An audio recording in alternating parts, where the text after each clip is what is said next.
はい、皆さん、こんにちは。当ngàyนั้นយើងមកធ្វើការកែលម្អិតយើងបន្តទៀតតកតងជាមួយនឹងលំហាត់社会の理解はいអញ្ចឹងយើងមើលទាំងអស់គ្នា問題次の記述のうち定期巡回数値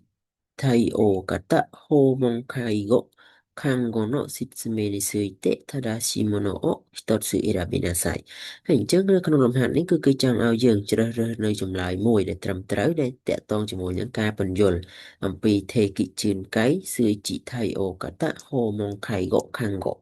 ហើយតើអញ្ចឹងគឺយើងអានចម្លើយទៅទាំងអស់គ្នាទៅគឺអ៊ីជីបាំងរីយ៉ូថេអ៊ីនវ៉ាខ្ជឺនីនអ៊ីកាតូសាដាមេរ៉ារេតេរហើយអញ្ចឹងគឺគេចង់បានន័យថាអឺកអ្នកដែលប្រើប្រាស់នៅសេវាកម្មដែលមានសរសេរនៅខាងលើនេះគឺត្រូវបានកំណត់ថាមានចំនួន9អ្នកចុះក្រោមហើយតោះអញ្ចឹងយើងមើលនេះបានហើយ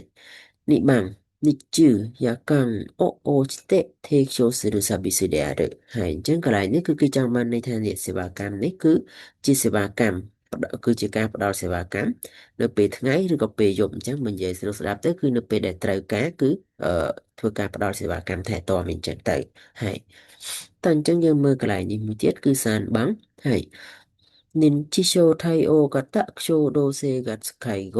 認知症高齢者グループホームに入所する利用者に対して機能訓練を行うサービスであるហើយអញ្ចឹងកន្លែងសានបាំងនេះគឺគេចង់បានន័យថាចេះសេវាកម្មដែលមានសរសេរនៅខាងលើនេះគឺជាសេវាកម្មផ្ដល់នៅ Kino Kunden គឺជាការស្ដារកាយសម្បទាឡើងវិញណាគឺជាការផ្ដល់នៅសេវាកម្មស្ដារកាយសម្បទាឡើងវិញហ្នឹងដល់អ្នកដែលរស់នៅនិនជីសូកូរ៉េចាគ្រប់ប្រហូមួយនេះហើយអូខេតើអញ្ចឹងយើងចង់មកដល់យើងបានហើយよい泊まり看護の3種類の組み合わせによりサービスであるហើយអញ្ចឹងគឺគេចង់បានន័យថាអឺសេវាកម្មមួយនេះទេគិជឿនកាយមួយនេះអញ្ចឹងគឺជាសេវាកម្មដែលមានដូចជាខាយ៉យថូម៉ារីខាងហ្គោនឹងបូកចូលគ្នានៅក្នុងហ្នឹងហើយតើអញ្ចឹងខាងក្រោមនេះគឺ5番はい都道府県が事業者の指定、指導、監督を行うサービスである。ហើយអញ្ចឹងសម្រាប់ចម្លើយទី5នេះគឺគេចង់បានន័យថាអញ្ចេះតកតងជាមួយនឹងសេវាកម្មទេគិជឿនកៃស៊ឺជីថៃអូកាតាហូម៉ុងខៃកូខាងកូហ្នឹងគឺជាសេវាកម្មស្ថិតនៅក្រោមការគ្រប់គ្រងរបស់អឺធដូហ្វកែងតើនឹងទាំងអស់គ្នាហើយតើអញ្ចឹងសម្រាប់លំហាត់មួយនេះចម្លើយដែលត្រឹមត្រូវគឺជាចម្លើយលេខ2ហើយតោះហេតុអីបានលេខ2នឹងគឺជាចម្លើយដែលត្រឹមត្រូវអញ្ចឹងយើងចាំទាំងអស់គ្នាថាអឺទេគីជឿនកៃស៊ឺជីថៃអូកាតាហូម៉ុងខៃកូខាងកូហ្នឹងគឺជាសេវាកម្មផ្ដល់នៅសេវាកម្មអឺនៅពេលថ្ងៃឬក៏ពេលយប់នៅពេលដែលអ្នកប្រើប្រាស់របស់យើងហ្នឹងមានគាត់ហៅចុចប៊ូតុងហៅយើងអញ្ចឹងទៅគឺយើងទៅផ្ដល់ផ្ទះគាត់អីអញ្ចឹងណាគឺទៅធ្វើការផ្ដល់សេវាកម្មថែទាំហ្នឹងដល់ផ្ទះគាត់មិនថាពេលយប់ឬក៏ពេលថ្ងៃទេហើយតោះអញ្ចឹងយើងមើលចម្លើយផ្សេងទៀតហេតុអីបានចម្លើយផ្សេងទៀតមិនត្រឹមត្រូវអញ្ចឹងយើងមើលតកតងជាមួយនឹង Ichiban មុនគេគឺ Ryote Inwa Shunin Ikato Sadame Rarete អញ្ចឹងគឺបានន័យថាអ្នកដែលអាចប្រើប្រាស់នៅសេវាកម្មនឹងបានគឺកំណត់ថា9អ្នកចុះក្រោមអញ្ចឹងដោយសារវាគឺជាសេវាកម្មហូម៉ុងខៃកូខាងកូបានន័យថាគឺជាសេវាកម្មទៅមើលថែដល់ផ្ទះហើយនឹងខាងកូស៊ីសានហ្នឹងគឺទៅមើលដល់ផ្ទះអញ្ចឹងទៅអញ្ចឹងដោយសារតែជាសេវាកម្មមើលថែនៅផ្ទះអញ្ចឹងគឺអត់មានកំណត់ចំនួនមនុស្សទេហើយអញ្ចឹងកន្លែងនេះគឺការកំណត់ចំនួនមនុស្សនេះគឺអត់ត្រឹមត្រូវទេហើយតោះអញ្ចឹងគឺអឺនេះបានគឺជាចម្លើយត្រឹមត្រូវហើយអញ្ចឹងយើងមកមើលសានបាំងវិញហើយតើតើជាមួយនឹងសានបាំងនេះគឺគេទៅសេថា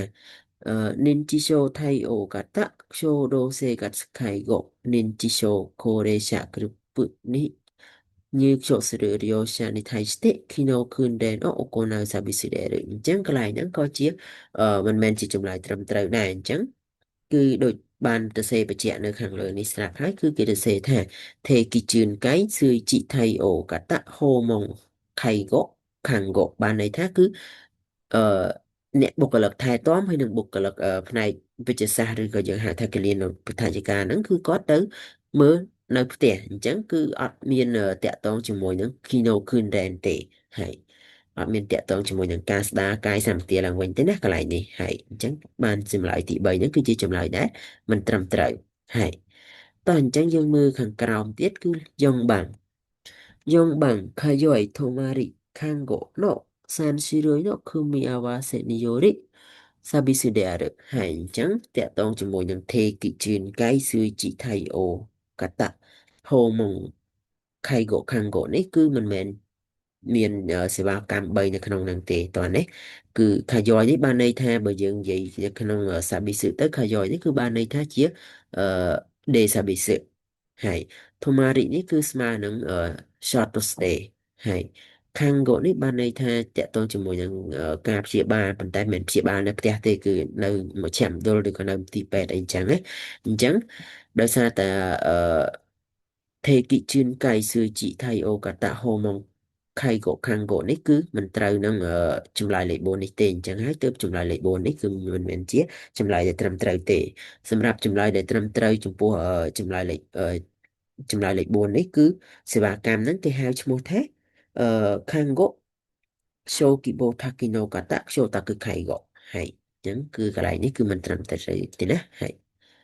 តោះអញ្ចឹងលេខ4នេះគឺមិនត្រឹមត្រូវទាំងអស់ហើយតោះអញ្ចឹងគឺយើងចូលមកដល់កុបាំងគឺគេទៅសេថាថដូកែងកជីកយោសាណូស្តេស៊ីដូខាងតុកគឺអូកូណាសាប៊ីស៊ូដេរអញ្ចឹងគឺគេចង់បានន័យថាសេវាកម្មថេគីជឿនកៃស៊ឺជីថៃអូកាតាហូម៉ុងខៃកូខាងកូហ្នឹងគឺជាសេវាកម្មដែលស្ថិតនៅក្រោមការគ្រប់គ្រងរបស់ថដូកែងហើយអញ្ចឹងកន្លែងនេះគឺសេវាកម្មដែលទៅសេនៅខាងលើនេះគឺមិនមែនជាសេវាកម្មស្ថិតនៅក្រោមការគ្រប់គ្រងរបស់ថដូកែងទេអញ្ចឹង